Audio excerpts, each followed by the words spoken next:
Bienvenidos a un nuevo programa de Democráticamente. Estamos aquí nuevamente con ustedes. Gracias por estar del otro lado para escuchar este programa y tratar de conocer algunos de los temas más importantes de la política de la provincia de Santa Fe, pero de la política nacional, por qué no decirlo también. Vamos a estar, primero quiero saludar a mis compañeros. Está Oscar en los controles técnicos, Bárbara en la producción, todo el equipo que nos contiene programa tras programa. Les pido que se queden allí porque vamos a hablar en minutos con un experto en comunicación política. Comunicación política que indudablemente es una de las cuestiones, de las patas flacas que tienen los gobiernos en la actualidad. Prácticamente todos, algunos mejor que otros quizás, o algunos peor que otros desde el punto de vista que lo quieran ver. Pero vamos a hablar en este caso del tema. Les vamos a contar cómo se piensan hacer las elecciones en Argentina en el marco de la pandemia, cómo se van a hacer las elecciones en el marco de la pandemia. Y vamos a estar, por supuesto, hablando de uno de los sectores afectados por la pandemia en lo que respecta a la economía en este caso. Así que quédense allí que tenemos un programa digno para que nos acompañen.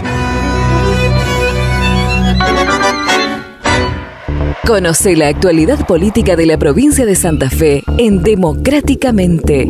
Todas las voces, opiniones y pensamientos con un periodismo objetivo, equitativo, plural. Democráticamente, con la conducción de Juan Francisco. La pandemia, el confinamiento, los conflictos y sus números podría ser el título de esta editorial. Récord de fallecidos por COVID en Santa Fe el día jueves, que complica la apertura de este próximo lunes.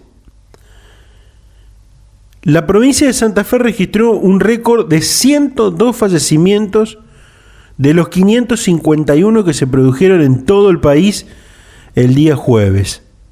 Mientras que los contagios ascendieron a más de 3.500 en el distrito cuando faltan algunos días para que se venza este decreto que determinó el cierre estricto sin clases presenciales y los locales no esenciales cerrados. ¿Qué dicen los epidemiólogos? Piden continuar con las restricciones acá en la provincia de Santa Fe. Algo que en Nación ya se dijo que se va a cumplir con la palabra, es decir, volver a la fase que se estaba antes de este decreto del presidente. El presidente no quiere que su palabra se sienta perjudicada o que se sienta no valorada por una decisión, por otra decisión, como sería extender este decreto. Vamos a ver qué pasa en las próximas horas. El informe del jueves arrojó algunos datos realmente estremecedores. Tomo el del jueves porque fue quizás el más impactante de la semana. 41 de los 102 fallecidos en la provincia de Santa Fe son menores de 60 años. Casi la mitad de los muertos corresponden a personas de mediana edad que por otro lado están o estaban repartidas en toda la geografía provincial. De hecho, en la principal ciudad, por su dimensión, en Rosario, se informaron 29 decesos, mientras que en la capital provincial 9. El resto corresponden a ciudades más chicas y pueblos. En Sunchales, por ejemplo, se contagiaron la misma cantidad de... Se contagiaron, o mejor dicho, se contaron la misma cantidad de muertos que en la capital de la provincia. Y escuchen bien, en Alcorta, localidad de 7.000 habitantes, se registraron 8 fallecimientos solo el día jueves. Por primera vez desde que empezó la pandemia, muchos pacientes con afecciones graves de coronavirus no pudieron ser trasladados a centros urbanos porque la saturación de camas es casi total. En Santa Fe ahora el gobierno está autorizado a comprar vacunas contra el COVID por ley. Y Perotti suma fuerzas con Córdoba y Entre Ríos.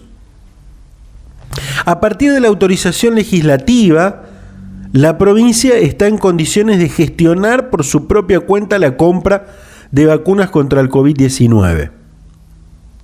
El gobernador de Santa Fe, Omar Perotti, se sumó al pelotón de autoridades distritales que planean adquirir vacunas para complementar las dosis que va distribuyendo el gobierno nacional, a partir de negociaciones conjuntas con la provincia de la región centro.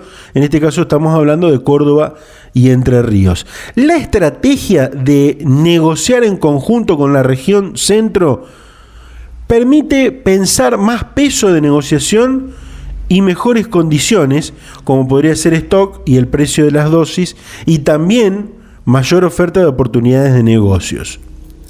El caso de Jujuy y su negociación con los chinos encendió las alarmas de todos los gobiernos, pero sobre todo los gobiernos provinciales más grandes.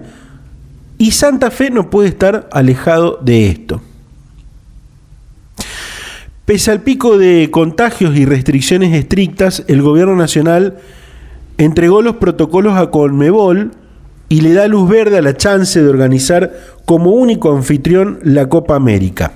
A ver, en el gobierno hay más voces en contra de esta idea de Alberto Fernández que a favor. Perotti le dijo que no a la posibilidad de que Santa Fe sea sede de algún partido.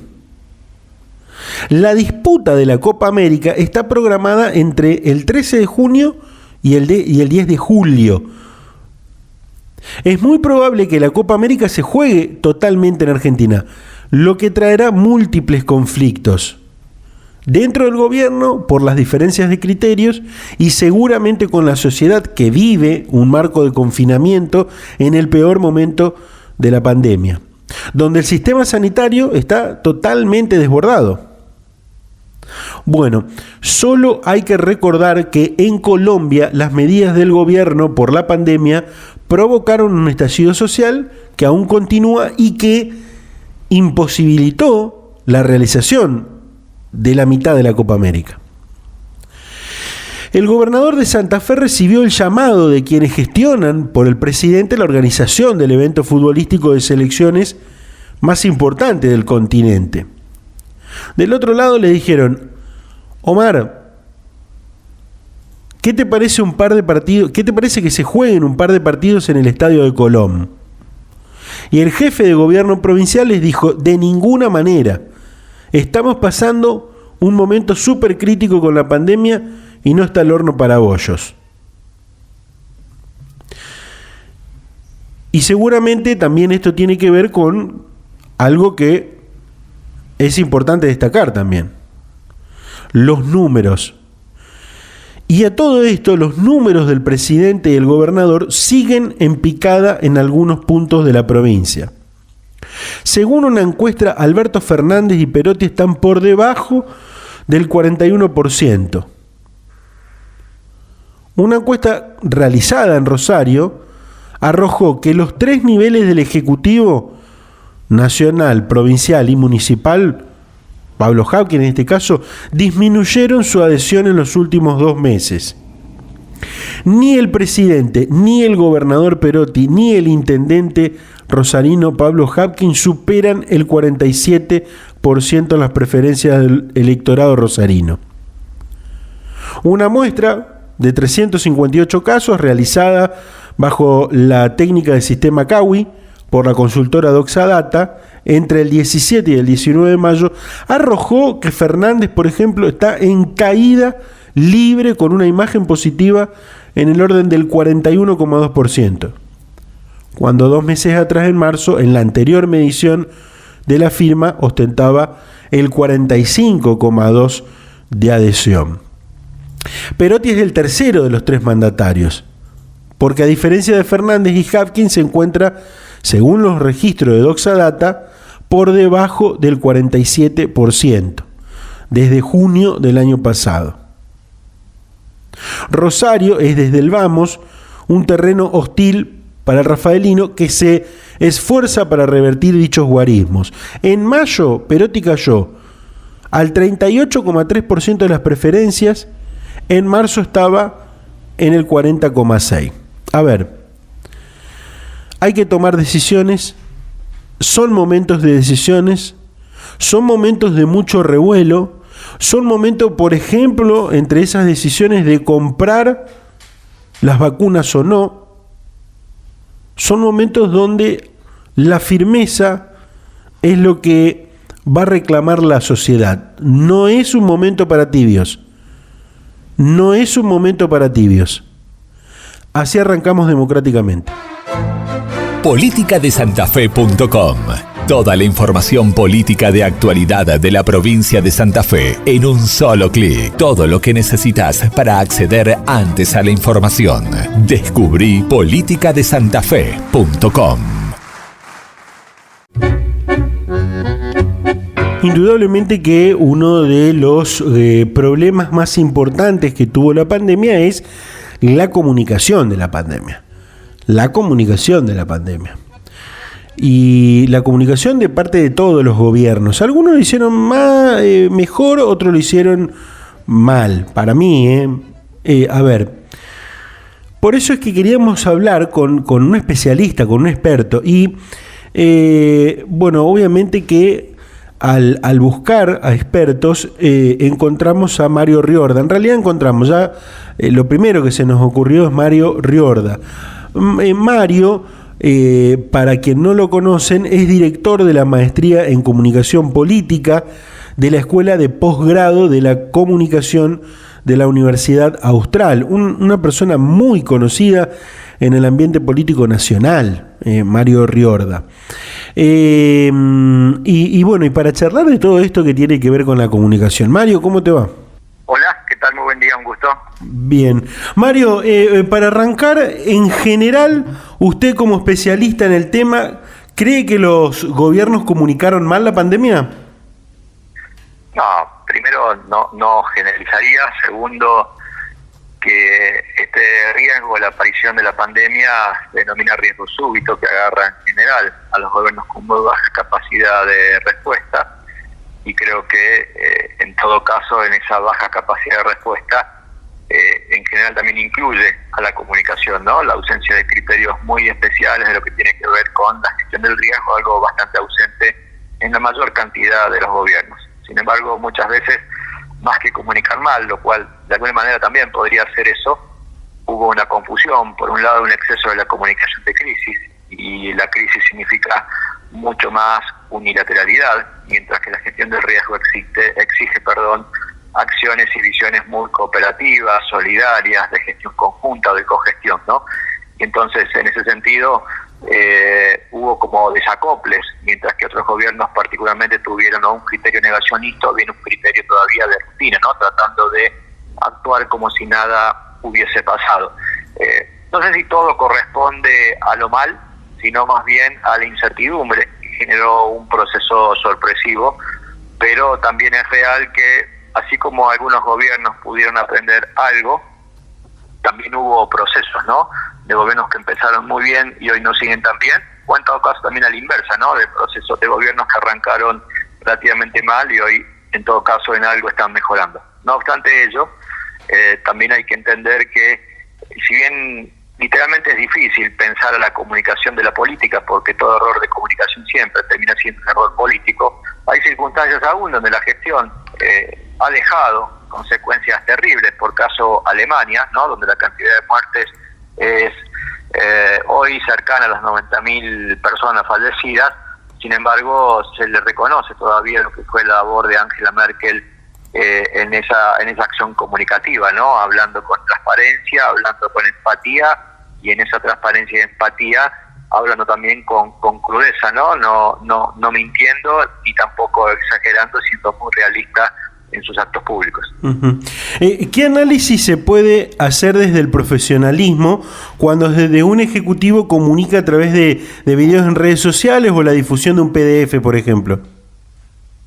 Bueno, me imagino que estarás hablando del caso de Santa Fe, ¿no? Sí, porque días pasados sí. En una columna de opinión yo no lo sigo al detalle, y todo el mundo decía, bueno, faltó Santa Fe como gran gobierno porque había incluido el gobierno nacional, las dos Buenos Aires y Córdoba, y a partir de ahí me adentré un poquito. Bueno, ese es un problema serio. Obviamente esa comunicación vía PDF significa una despersonalización preocupante, por un lado, y esta despersonalización redunda básicamente en la falta de empatía. La empatía es estar al lado del otro, contener, explicar, falta de acción pedagógica, ¿no?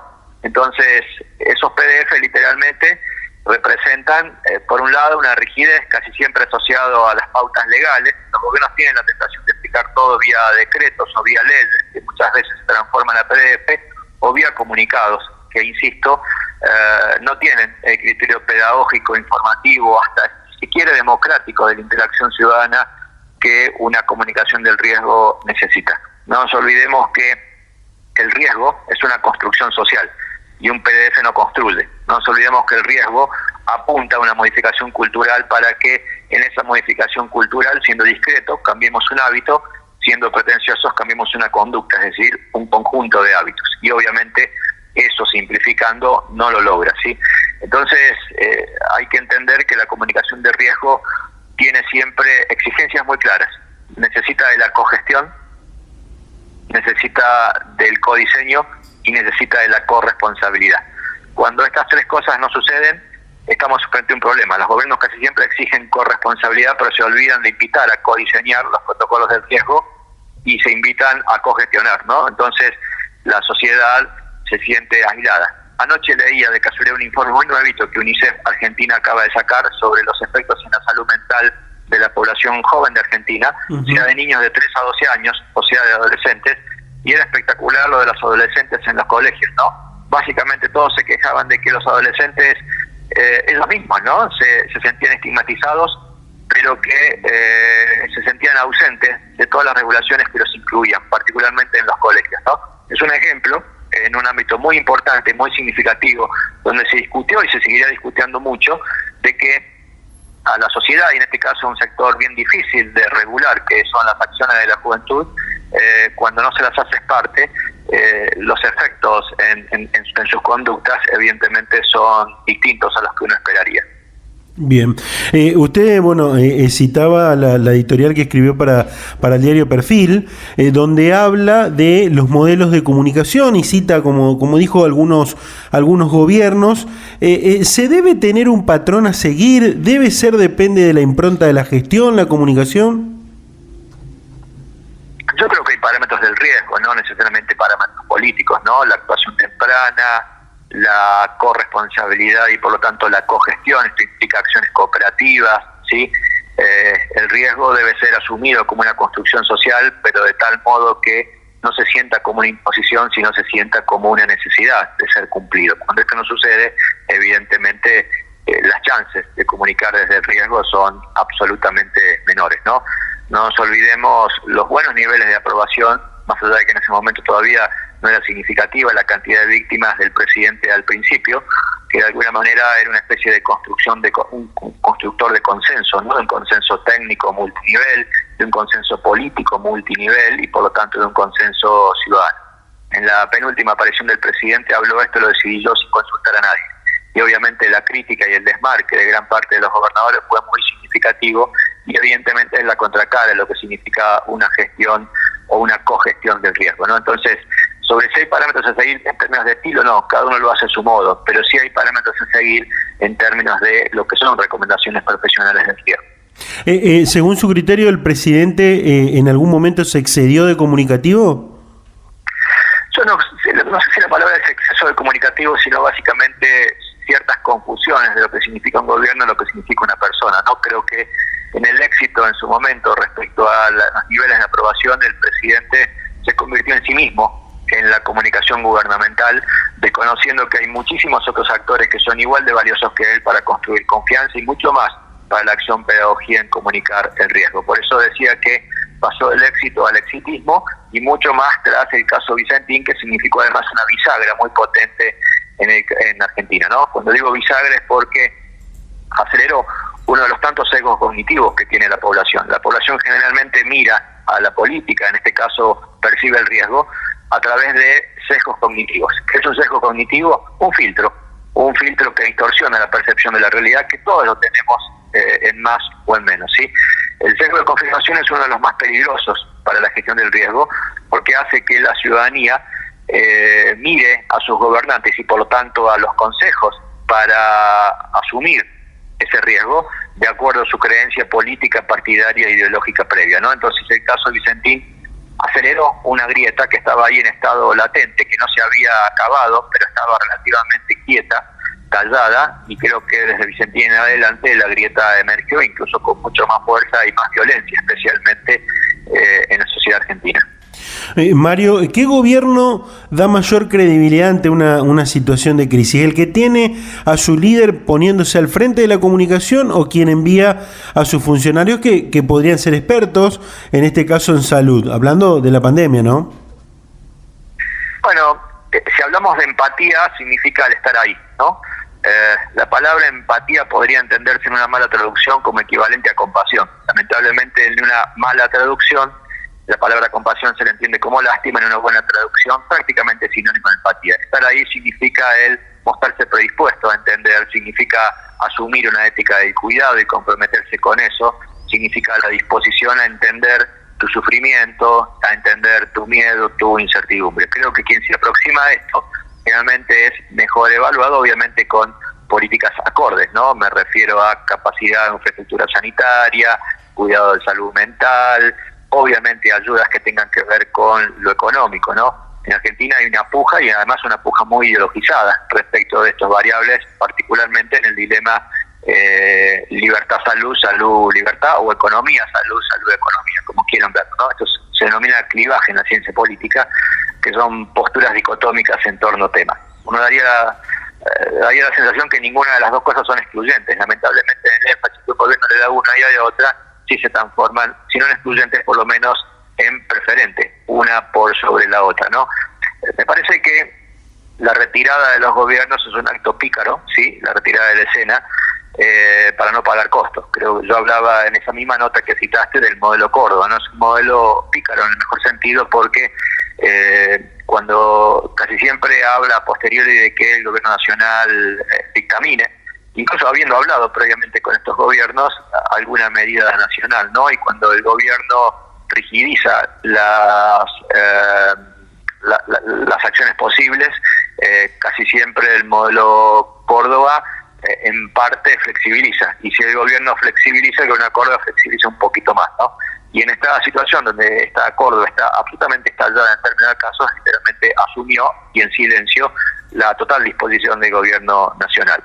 Digo, estos son actos pícaros también, como el acto del gobierno de la ciudad de Buenos Aires, ¿no? En donde cuando se siente con control de la situación, incluso en la opinión pública, toma fuerte distancia y se diferencia potentemente con el gobierno nacional, incluso muy cercano al núcleo de valores ideológicos de sus electores, pero cuando siente que se desborda, busca acciones cooperativas, ¿no? Por eso digo, mucha de la cooperación institucional está disfrazada de buena voluntad, cuando en realidad son situaciones de impotencia o de imposibilidad en términos de respuesta de políticas públicas. Bien. ¿Qué le dice usted a aquellos funcionarios que manifiestan o se excusan? No podemos preparar buena comunicación porque estamos corriendo detrás de la acción, del evento, de lo que va pasando. No, me parece un absurdo. Ese es un criterio muy poco profesional de la comunicación. Uno anda mil y también sigue tomando decisiones atadas a la economía, por decir algo. Uno anda mil y también sigue decisiones atadas a derecho. Uno anda mil y también sigue tomando decisiones que implican el impacto comunicacional. Por lo tanto, esa expresión es una expresión que da cuenta de un amateurismo muy peligroso o de una ausencia de nivel de profesionalización o directamente no entender la política, que significa que toda política es a su vez un acto comunicativo. Y entonces no hay disociación entre la política y la comunicación.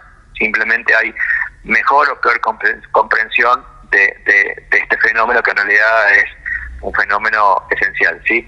Entonces, la política es inherentemente comunicativa porque se expresa y la palpamos a través de actos públicos que obviamente representan actos comunicacionales. Bueno, estamos hablando con Mario Riorda. Mario, experto en comunicación, en este caso política, y me quedan dos preguntas, Mario, que tienen que ver también, por supuesto, con todo esto. En otros países da buen resultado tener un vocero de gobierno. ¿Por qué acá en Argentina, en los gobiernos de las provincias, no? Bueno, depende. comprende lo que significa voceros, ¿no? Generalmente la idea de la vocería ha ido quedando vieja porque la enorme amplitud de los gobiernos, de la temática de los gobiernos, de la diversidad de políticas públicas y problemáticas, hace que cualquier vocero es como que no pudiera tener la capacidad fehaciente para poder responder técnica y políticamente acorde a esa complejidad, ¿sí? Sin embargo, en esta situación excepcional hay varios países que han presentado voceros sanitarios especialmente, sí, más que voceros totales, que uno de los ejemplos interesantes es Anthony Fauci en Norteamérica, que son generalmente personas con alto prestigio en el mundo de la epidemiología o en el mundo sanitarista, por decir algo.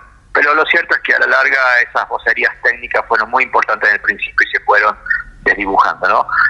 También la idea de la vocería históricamente corresponde mucho más a modelos anglosajones y son generalmente vocerías de las presidencias antes que vocería de los gobiernos, ¿no? Representan la voz de un líder antes que la voz de toda la institución. Quizás alguna excepción sea el modelo español, que tiene portavoces, ¿no? El equivalente a un vocero, que muchas veces tiene un rol un poquito más genérico, pero generalmente son personas expuestas a un alto nivel de desgaste y duran muy poco en su tarea, ¿no? Creo que la complejidad actual exige más una orquestación de vocerías, vale decir, vocerías coordinadas antes que una vocería en particular, ¿no?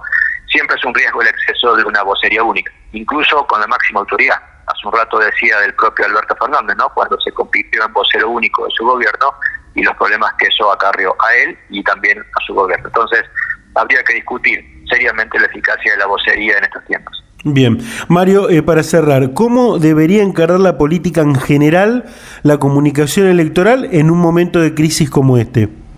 Con prudencia, lamentablemente, si hay algo donde seguramente no se me va a escuchar es en esto, ¿no? En mi experiencia internacional, incluso en este momento, siendo parte de algunos procesos electorales en América Latina, la experiencia o lo que estoy viendo, la verdad es que va muy lejos de esta pretensión. Las campañas electorales son fracturas expuestas, verdaderas fracturas expuestas, con ausencia de diálogo, con ausencia de propuestas, en donde la idea de debate literalmente no existe. Hay una expresión muy linda que viene de la filosofía, de la antropología, que es la otredad, ¿no? El otro o la otra como un referente con el cual dialogo, me distingo, incluso con niveles explícitos de diferencias, de contraste, pero hoy en campañas electorales la otredad solo sirve para ser humillada, para ser aplastada, ¿no? Entonces esto significa aumento de niveles de violencia discursiva, en algunos casos de violencia política realmente inusitada. Por eso, ojalá entiendan, porque uno creería, yo hubiera querido y creí tempranamente que la cercanía electoral iba a implicar un manejo prudente, entendiendo los niveles de susceptibilidad que vive la sociedad, y la realidad es que la experiencia me está indicando todo, pero absolutamente todo lo contrario. Si hay algo que no se tiene en las campañas electorales en este contexto es moderación, por lo tanto cerraría con una expresión que a mi entender describe metafóricamente esto, ¿no? Y es que no estábamos ni nos parecemos, no nos parecemos a una olla de presión, sino que literalmente estamos adentro de una olla de presión desde la perspectiva social, y muchos no parecen darse cuenta. Bueno, escuchamos a Mario Riorda, experto en comunicación política. A ver, para cerrar la entrevista, indudablemente que por lo menos en la provincia de Santa Fe la comunicación ha sido mala. Ha sido mala. Y no tiene que ver, y quiero aclarar esto porque no tiene que ver con una cuestión de la pauta publicitaria, porque por ende hay gobiernos que tienen mucha pauta publicitaria, que están desbordados en pauta publicitaria en los medios, y sin embargo comunican mal. Y el caso de la provincia de Santa Fe, yo no sé, la verdad, hay algunos números dando vuelta de la pauta publicitaria o no. No sé si está bien o está mal, hasta cuándo, cuál es el límite, qué es poco y qué es mucho con respecto a esto, pero indudablemente que se comunica mal. Indudablemente que se comunica mal. No se puede comunicar con un PDF o con video en las redes sociales. Pero, por otro lado, es muy difícil, y lo digo para los periodistas que estamos en constante contacto con los funcionarios, es muy difícil hacer las entrevistas. Yo no me quiero imaginar lo que debe ser para un programa del interior de la provincia de Santa Fe. Un programa de televisión, un programa de radio, un diario digital que por allí tiene un número de gente que lo sigue quizás menor a otros. No me quiero imaginar cuando la realidad marcaría que debería ser para todos iguales, porque todos estamos comunicando para un sector, para nuestro sector de la sociedad y de la comunidad. Y la comunicación en la provincia de Santa Fe es pésima, y lo saben. Lo sabe el gobernador, lo saben quienes están a cargo de la comunicación. Yo quiero, me propuse para hacer este comentario destacar alguna cuestión.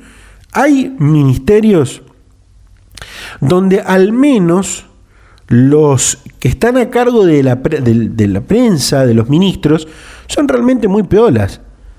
A ver, podría nombrarlos, pero saben quiénes son. Los que están escuchando saben, si están escuchando, algunos de ellos saben de quién me refiero, porque además se lo decimos. Y hay otros que son lamentables, de terror. Y se deben dar cuenta, si ustedes repasan los programas, llevamos 50 programas, y hay ministros que no han salido. A ver, yo después no quiero ni pensar ni escuchar de que nos dicen, no, porque vos sos opositor, o porque sos oficialismo. En realidad seguramente van a decir no porque sos opositor, porque en realidad les puedo asegurar que a todos los hemos llamado. Este programa han salido todas las voces, por eso se llama Democráticamente, porque han salido todos, han salido peronistas, del PRO, radicales, socialistas, han salido todos, y han salido muchos funcionarios. Pero sí hay ministros que son muy difíciles, y le digo más. Puedo contar un par de ministros de que hemos tenido charlas en privado y no quieren dar entrevistas en público. Con un par de ministros, escuchen bien que esto es grave. Hemos tenido charlas en privado, nos han dado información, pero no quieren salir. No quieren salir. Y después hay otros que tienen, la verdad, sinceramente, tienen unas oficinas o unos secretarios de prensa lamentables. Y el que le quepa el saldo que se lo ponga. Pero lamentables. Esa es la comunicación lamentable en la provincia de Santa Fe. Ojalá que cambie. Y aquí lo vamos a ayudar. A ver, nosotros queremos ayudarlos. No estamos para criticarlos, solamente para criticarlos como lo estamos haciendo en este momento. Estamos para ayudarlos. Los queremos ayudar. ¿De qué manera los ayudamos? Y que nos atiendan los teléfonos y comunicar.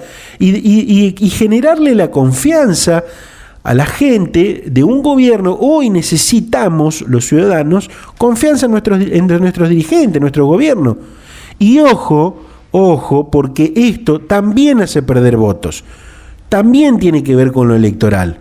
No comunicar bien, no salir a declarar, esconderse, porque algunos se esconden y no quieren salir a hablar con la prensa. Insisto, el que le quepa el sallo que se lo ponga. No son todos. Acá han salido y salen ministros y nos han atendido muchas veces. Pero hay algunos, por ejemplo, un ministerio que se transformó, un ministerio que se transformó en las últimas horas de ministerio, que es secretaría. Y yo digo, pero qué miedo puede tener alguien que está en una secretaría con un cargo menor. O sea, porque, a ver, ¿qué le podemos preguntar de incómodo? Si el presupuesto que tienen realmente condice con lo que ellos buscan hacer, porque es malo el presupuesto. Y no quiero nombrar porque después si no uno, pero la buscamos varias veces a esta secretaria, y lo voy a decir, Celia Arena. Lo voy a decir con nombre y apellido, Celia Arena. Una mujer que ha sido diputada, ha sido legisladora, pero la verdad, sinceramente, me sorprende que no pueda salir, que no quiera salir. La buscamos varias veces, Y así como ella, otros ministros. No lo voy a nombrar todo porque en realidad ¿para qué? Ojalá que puedan salir. Los micrófonos siempre de este programa van a estar abiertos. Siempre van a estar abiertos. Seguimos con el programa. No te pierdas los podcasts con entrevistas exclusivas en democráticamente.com.ar.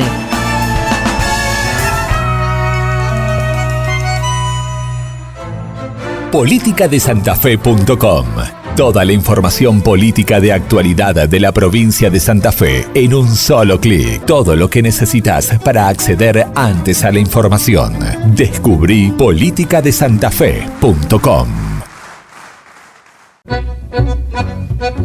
Bueno, quiero contarles de que durante la semana venimos desarrollando diferentes entrevistas que ustedes la pueden ver en democraticamente.com.ar o en el canal de YouTube del Democráticamente, donde vamos subiendo y vamos publicando justamente las mismas. Los lunes tratamos de hacer un poco de rosca con algunos invitados, hablando de las elecciones que se vienen. Martes y miércoles tenemos, por un lado, la mirada de la ciudad de Santa Fe, por el otro de la ciudad de Rosario. Los miércoles, diálogos políticos, donde tratamos de hablar con funcionarios, pero también tener un diálogo de lo que está pasando con la agenda política actual y bueno, las cosas que hay que hacer. Y los viernes, el ciclo de charlas con intendentes, que este viernes le hicimos una entrevista al intendente de Villa Constitución, Jorge Berti, a quien le mando un gran saludo, porque nos atendió muy bien y por sobre todo habló de muchos temas y una nota extensa pero muy rica en el contenido, ¿no?, que nos dejó. El día miércoles hablábamos con el secretario de Turismo de la provincia de Santa Fe, Alejandro Grandinetti, de muchos temas, entre ellos, por ejemplo, si realmente existió la posibilidad de ser vocero del gobierno, qué opina del gobierno de la provincia, pero poniéndose desde un lugar neutral, podríamos decir. Es muy difícil, ¿no? Pero bueno, y si el problema del gobierno es de comunicación también, este es un programa donde hablábamos mucho de la comunicación, pero le preguntábamos por uno de los sectores indudablemente más afectados por la pandemia, como lo fue el gastronómico y el hotelero, el sector turístico de alguna forma, pero el gastronómico y el hotelero. Le preguntábamos si esta pandemia trastocó todos los planes de su secretaría y de lo que tenía pensado, y por supuesto en vistas de la atención que se debe dar a la urgencia. Nos respondía lo siguiente. Obviamente que la pandemia nos cambió la forma de vivir a todos en este mundo, particularmente en el tema del turismo. Es el sector más afectado a nivel internacional en la República Argentina y en la provincia de Santa Fe. Como vos bien decís, gran parte de la tarea fue de contención, pero también de planificación y de acción concreta sobre obras de infraestructura, sobre obras y hechos vinculados a infraestructura y arquitectura tecnológica para el futuro. Pero bueno, desde el comienzo lo que nosotros visualizamos con el gobernador Omar Perotti era que esta pandemia iba a ponernos en juego sobre determinadas cuestiones que no estaban previstas antes de asumir, y teníamos tres elementos fundamentales. El primero, prepararnos para el golpe de lo que era el COVID en cuanto a infraestructura hospitalaria, insumos, recursos humanos. La segunda, ítems que nos llevó gran parte del 2020 y el 2021, fue la asistencia a los sectores que ya venían muy golpeados sociales, ¿no?, que ya venían muy golpeados con una política restrictiva en términos generales de la economía en la Argentina, y que estaban cayéndose del sistema en muchos aspectos, y que nosotros sabíamos que a esa dificultad teníamos que agregarle otra nueva, que era la pandemia. Y por último, dentro de esos tres objetivos fundamentales, era generar un puente entre el inicio de la pandemia y hasta la vuelta a una cierta normalidad, que tenía como fin preservar los puestos de trabajo, la mayor cantidad de puestos de trabajo posible. Y en el medio, como te decía, generar obras de infraestructura turística, obras de desarrollo tecnológico que nos permitan competir y también posicionarnos, ¿no? Y en esa pequeña ventana que habíamos tenido desde diciembre hasta hace poquito, logramos colocar a la provincia entre los 10 destinos más elegidos de la República Argentina. Terminamos en el lugar número 9. poniendo a Rosario dentro de las 8 ciudades más importantes del mes de febrero, con números también muy buenos que incluso se prolongaron en marzo como el principal centro receptivo de turismo de la provincia de Santa Fe. Y trabajar para el desarrollo de un norte como fue en Reconquista, con una obra en la isla La Fuente. Estamos creando, ya abrimos la licitación para un museo ferroviario en Pérez, obra de infraestructura también en Rafaela para un auditorio el día de mañana. En definitiva, acomodándonos a esta nueva realidad, pero con mucha acción, ¿no? Se volvió a complicar, lo decía, se volvió a complicar porque nos había dado esa ventana que usted que habla, y ahora se volvió a complicar con esta segunda ola, con restricciones. Bueno, hoy algunas protestas y algunas medidas de algunos sectores, diciendo no vamos a pagar impuestos porque no podemos, porque no trabajamos, porque no laburamos. Esto también me imagino que abordar la agenda constante también, ¿no? Es una cuestión de cambio de situaciones todos los días. Uh-huh.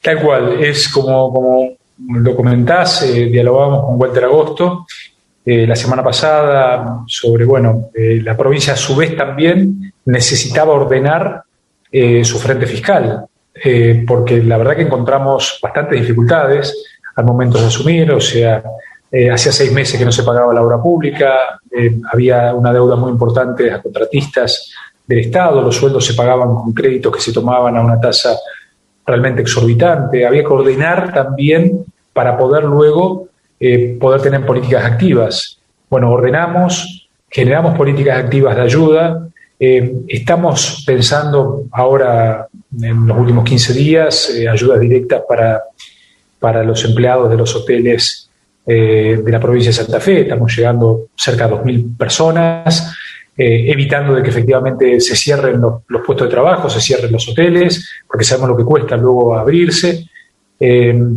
También en el transporte turístico, con líneas de crédito, con líneas de ayuda directa, con aportes no retornables, que es un esfuerzo fiscal, pero cada vez que nosotros estamos entregando o haciendo ese esfuerzo, requiere que lo saquemos de otro lugar. Y obviamente que la caída de recaudación fiscal también es una caída que nosotros estamos percibiendo, porque tampoco tenemos capacidades de generar moneda por nosotros mismos, somos un Estado subnacional. Te digo que hemos logrado, a pesar de esta crisis, a pesar de la pandemia, hechos muy destacados en el gobierno de la provincia de Santa Fe.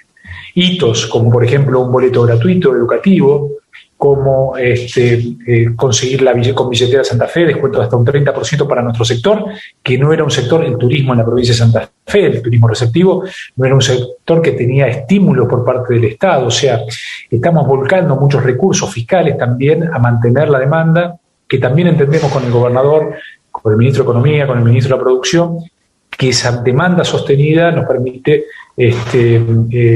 seguir manteniendo actividad económica, que es empleo. Entonces, obviamente que cada uno de los reclamos son atendibles en un momento de emergencia, pero creo que también ayuda a tener una dirigencia responsable, seria, y que vea lo que realmente ocurre, ¿no? Digo, que de algún lado lo tenés que sacar para ponerlo en este lado, y obviamente hacer un esfuerzo muy grande por parte del Estado provincial, que lo está haciendo, ¿no? Y creo que en las próximas horas y días también va a haber nuevos anuncios, como ya anticipó el gobernador, para todos los sectores que están en crisis. O sea, estamos poniendo créditos a tasa cero para el sector gastronómico, por ejemplo, ¿no? O sea, el primer año tasa cero, los próximos 2 años a una tasa del 10% anual, con lo cual en realidad lo que está ocurriendo es que vos tasés de recursos para poder ir pasando esta pequeña crisis. Estamos, también con diferentes planes en aguas, antes de atender la voz, con aguas provinciales, con la empresa provincial de la energía. Claramente que nada de esto cambia lo que están preparadas las empresas, que es para vender, para atender al máximo de su capacidad, cosa que por supuesto la pandemia no lo ha permitido. Escucha este y todos los programas del ciclo en democráticamente.com.ar. Queríamos separar de la editorial esta información, este bosquejo que tenemos y que hemos estado preparando a través de las consultas que hemos hecho con distintos funcionarios y por supuesto dependencias. Todavía hay gente que no quiere salir a hacer declaraciones porque hay muchas dudas. Esto por supuesto es un bosquejo que se está desarrollando, pero insisto, hay dudas y se quiere por allí tener mayor certeza. Eso es lo que a la hora de salir a hacer alguna declaración nos planteaba. Y tiene que ver con cómo se votará en el marco de la pandemia, en estas elecciones que vamos a tener los argentinos este año. Bueno, y el gobierno y la Cámara Electoral están ajustando detalles para votar justamente en el marco de la pandemia. Por estas horas están trabajando para determinar cómo serán los estrictos controles que se van a aplicar en las elecciones legislativas primarias y generales que seguramente se van a celebrar el 12 de septiembre y el 14 de noviembre respectivamente. Para aclarar o para volver a reiterar, las PASO del 12 de septiembre se debían desarrollar en agosto y las generales el 14 de noviembre que se deberían haber desarrollado en octubre, en otra situación. Bueno, aunque no se tomará la temperatura por una cuestión de tiempos, sí habrá facilitadores sanitarios, alcohol en gel en las mesas, medidas de distanciamiento, filas en las calles y más centros de votación. Vamos a ir por parte. Quiero contarles minuciosamente para que vayan teniendo una idea de cómo se va a votar este año. Para preservar las distancias entre mesas, autoridades y electores, este año el número de los centros de votación se ampliará en un 30%. A los 15.000 establecimientos en todo el país, en su mayoría escuelas, se habilitarán para las elecciones de este año alrededor de 19.000.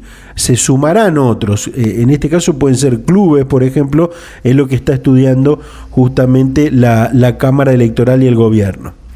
En todos los casos, el edificio en el que se celebre el comicio deberá garantizar algunas cuestiones, por ejemplo, la debida circulación de aire y ventilación cruzada, y solo podrá haber hasta un máximo de 8 mesas por establecimientos. Otro punto, los juzgados federales con competencia electoral de cada provincia tienen a su cargo la tarea de supervisar que los establecimientos elegidos cumplan con las condiciones que se establezcan, ¿no? Y en todo caso podrán buscar nuevos centros de votación.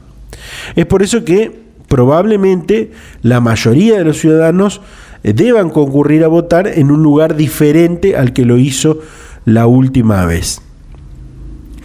En tanto, se mantendrá la misma cantidad de electores por mesa que en los últimos comicios, un promedio de 350 electores aproximadamente, aunque habrá prioridades por horario. Y atención con esto, habrá prioridades por horario. Los mayores de 60 años tendrán prioridad para votar en la apertura de las mesas, entre las 8:30 y las 10:30 de la mañana. Aunque obviamente podrán hacerlo en otro momento del día también, ¿no?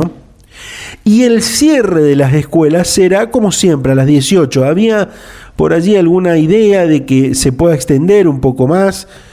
Bueno, eso no va a pasar. A las 18 se cierra el comicio. En cada uno de los establecimientos habrá un facilitador sanitario, que será una persona integrante del comando electoral, que por ejemplo pueden ser uniformados del Ejército, la Armada y la Fuerza Aérea, designada como encargada de custodiar el cumplimiento de los protocolos sanitarios. Para el ingreso a los establecimientos será obligatorio, por supuesto, el uso de barbijo. Habrá alcohol en gel para las manos, o sea, es esencial el uso de sanitizantes, y en cada caso se le pedirá a los electores, obviamente va a haber una campaña previa, que no concurran acompañados en la medida de lo posible para evitar aglomeraciones. Un detalle curioso es que, a diferencia de lo que sucede, por ejemplo, en los comercios, no habrá controles de temperatura en los accesos. ¿Escucharon bien? No habrá controles de temperatura en los accesos a los establecimientos donde se lleve a cabo el acto electoral. El tema se discutió puertas adentro, entre, por ejemplo, la gente del Ministerio del Interior y la Cámara Electoral que lleva adelante la organización de las elecciones. Sin embargo, al igual que sucedió en otros países que celebraron elecciones en pandemia, se ponderó que el derecho al voto es inviolable y no se puede obstaculizar su ejercicio. Es decir, tanto el gobierno como la justicia electoral apelarán a la conciencia ciudadana. Y aquellos que presenten algún síntoma de enfermedades el día del comicio, obviamente se entiende que no deben ir. Por otra parte, se les va a pedir a los electores que lleven su propio bolígrafo para firmar el padrón. Ni la constancia de emisión del sufragio, ni el DNI les serán entregados en mano en la mesa. Las autoridades dejarán cualquier documentación sobre la mesa. Allí deberá ser recogida por el elector. Por último, la Cámara Nacional Electoral le pidió en reiteradas oportunidades al Ministerio del Interior que facilitara la vacunación de unas 200.000 personas que serán convocadas como autoridad de mesa en las PASOs. ¿Qué dijo el gobierno? Entiende que corresponde a cada juzgado electoral con asiento en las provincias resolver a qué grupo citará. Por caso, en la provincia de Santa Fe suele convocarse para esas tareas los docentes, y hasta la fecha hay un gran porcentaje de ese grupo que ya está vacunado. Un dato más para recordar y para terminar. En la provincia de Santa Fe tendremos elecciones unificadas, elecciones en paralelo, elecciones nacionales y elecciones provinciales. En las elecciones nacionales se tendrá que elegir senadores y diputados nacionales. Y en las elecciones provinciales, en algunas ciudades solo se elegirán concejales, la mitad de los miembros del Consejo Deliberante o municipal. En otras ciudades habrá elecciones, creo que son 14, lo hemos contado aquí. Habrá también elecciones, hay que sumarle la elección a intendentes. Y en otras localidades, en los pueblos, en las comunas, habrá elección de comisiones comunales, o sea, se vuelve a elegir al presidente comunal. Algo que también se deberá tener en cuenta porque también tiene su protocolo, no se vota de la misma manera, o el sistema electoral no es de la misma manera para la elección nacional que para la elección provincial. Para la nacional, boleta sábana. Para la provincial, boleta única, que por supuesto seguramente aquí lo estaremos comentando en detalles, cómo cada uno de ustedes que están del otro lado, cada uno de nosotros tendremos que ir a votar en las próximas elecciones. Queríamos anticiparles y queríamos comentarles aquí en Democráticamente este tema. Seguinos durante toda la semana en nuestras redes sociales, en Facebook, Instagram, Twitter y en democráticamente.com.ar.